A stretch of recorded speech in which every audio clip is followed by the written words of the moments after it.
If you're new to this channel, you should know that I love the idea of multiclassing. It's a fun and interesting way to tell the overall narrative of your character via mechanics. A great example of this is actually both Vax and Ford from Critical Role and how they became paladins. Also, Ford has probably one of the best character arcs in campaign 2.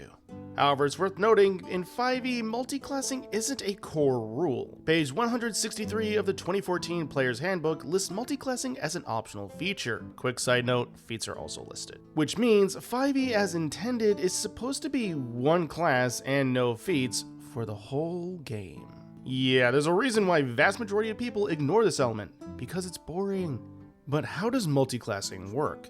For that, continue on with page 163 and 64 of the 2014 Player's Handbook, and it will give you the exact details. First things first, you must meet the specific ability score prerequisites. So if you're a bard and you want to go into sorcerer for that sweet meta magic, well, the good news is, since they're both charisma-based casters, you're going to meet the requirement of charisma of 13. Page 164 will then list any additional proficiencies you may gain from this multiclass. So for our bard sorcerer, we get nothing. Well, you win some, you lose some. Now on to things like hit die. Well, whenever you level into a new class, you will always roll the hit die of said class. So since we're going into sorcerer, we're adding a d6 to our hit die pool, which means we can roll that d6 during a short rest. From there, it functions as normal leveling. And luckily for proficiency progression, you just have to look at what's known as your character level, which is the combined total of your classes. So a 3rd level bard and a 1st level sorcerer is a 4th level character. When you level up next, your proficiency will go up as shown in most class tables. Now for things like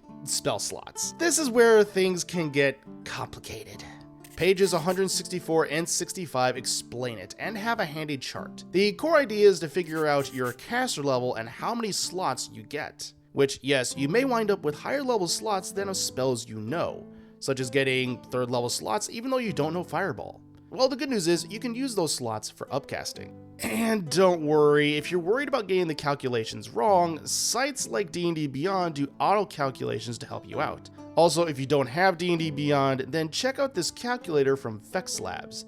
Seriously, this is an incredible tool that you can even use to plan out your build ahead of time, if you choose to do so. In short, these sites help out a lot when things get wonky. Link will be in the comments and description. So yeah, multiclassing is a fun way to boost your character in power, but more importantly, gives you a chance to tell an interesting story about your character through the mechanics of the game. You could be a paladin, but then say you're a paladin or a rogue or a fighter bard, and suddenly new images of the character come to mind. They don't even need to be powerful to be good.